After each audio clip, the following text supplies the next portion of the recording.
Hai guys, selamat datang di YouTube channel Naksir Sneakers. Kali ini gue mau bahas performance review untuk sepatu Adidas Diro Son of C3, dimana video performance review kali ini bakal sedikit berbeda.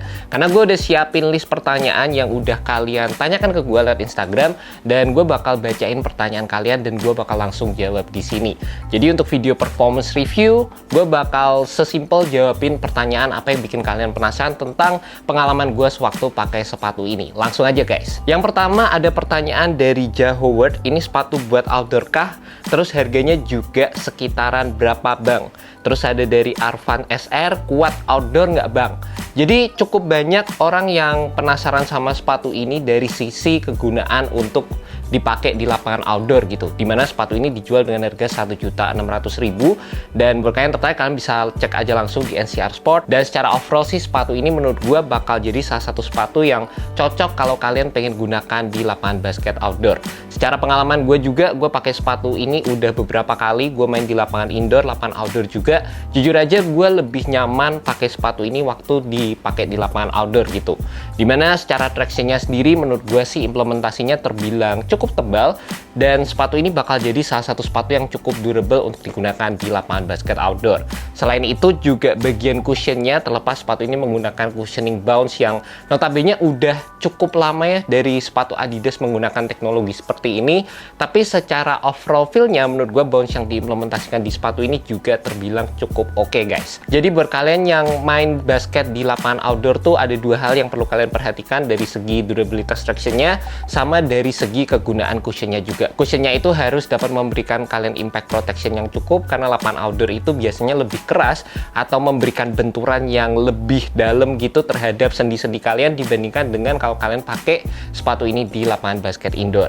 Terus ada pertanyaan dari Fasrin Rihan, namanya agak susah sih, dan dia tanya tractionnya bang, maksudnya tractionnya bagus atau enggak gitu ya. Dan sepengalaman gue pakai sepatu ini menurut gue sih tractionnya cukup oke, dan ya tapi gue sih bisa bilang bukan yang bagus-bagus banget, gue nggak bisa bilang jelek juga secara overall, karena nilai plusnya seperti yang gue bilang tadi, tractionnya cukup tebal, digunakan di lapangan basket outdoor sih cukup oke.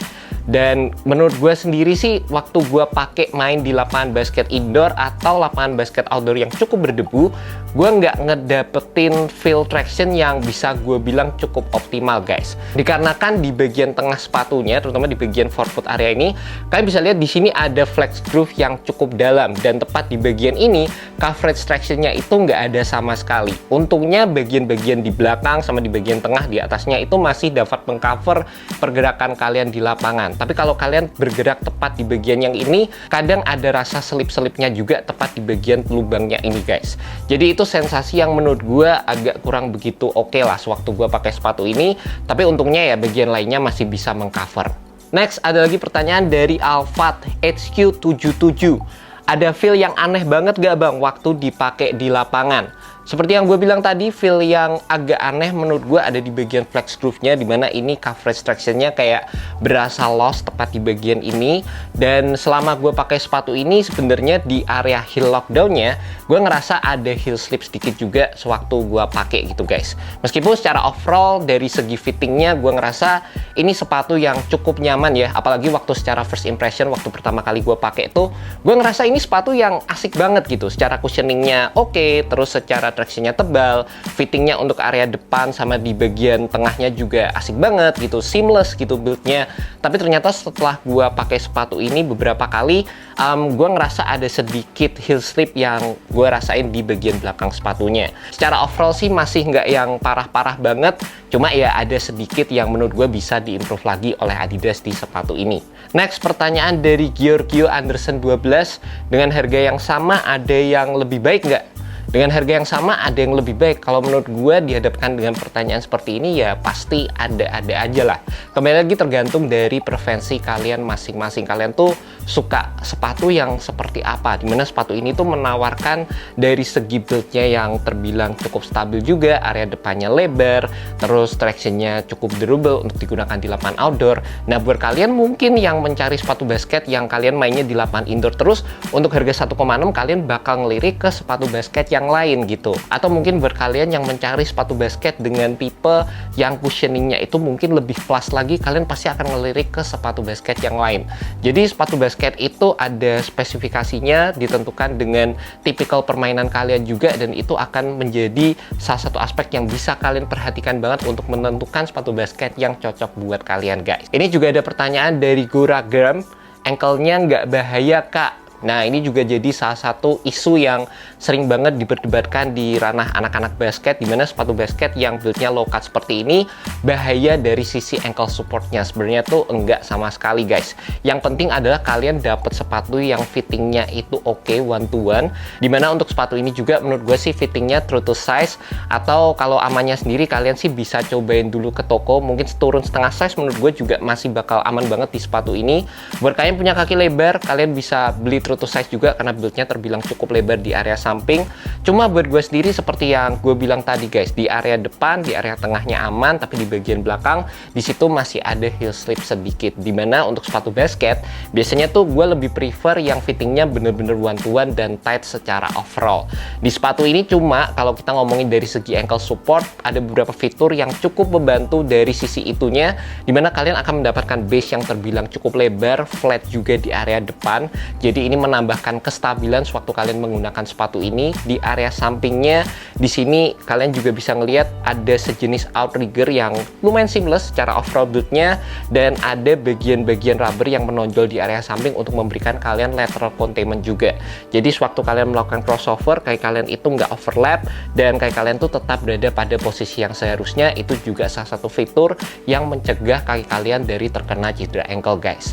Selain itu juga di bagian belakangnya ini yang cukup unik juga, ada bagian yang rounded ya. Jadi kalau kalian melakukan first step itu akan sangat kebantu dengan adanya fitur seperti ini.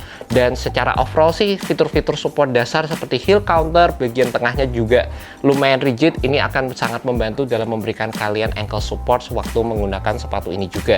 Next ada pertanyaan dari Mayonnaise 13, lebih baik dari seri-seri Diro sebelumnya atau enggak?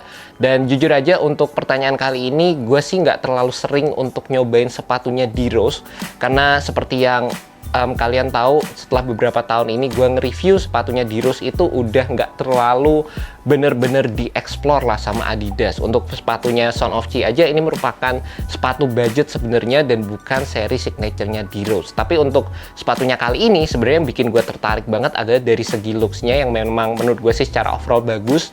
Beda banget sama versi-versi sebelumnya, dimana menurut gue sepatu ini cocok banget untuk digunakan sebagai salah satu sepatu basket yang bisa dipakai casual juga. Asik secara colorway, dan menurut gue yang menarik dari sepatu ini adalah dari segi implementasi materialnya, implementasi cushionnya yang berasa cukup proper untuk sepatu dengan harga 1,6 juta. Selanjutnya ada pertanyaan dari Heru Susilo 99, empuk gak bang? Maklum dengkul dah nyut-nyutan. Kalau menurut gue sih, kalau kita ngomongin dari sisi keempukannya, menurut gue sih dari segi implementasi bounce-nya ini proper ya. Jadi kalau bisa dibandingkan dengan teknologi bounce di sepatu basket Adidas lainnya, gue rasa sih ini implementasinya cukup nyaman. Jadi dapat sensasi responsifnya, ada sisi bounce-nya, tapi secara overall ini merupakan sepatu yang dapat memberikan kalian cukup banyak core feel dan mengutamakan stabilitas. Jadi kalau kalian pengen sensasi cushioning yang wow banget sih, menurut gue ini bukan jadi salah satu sepatu yang cocok buat kalian.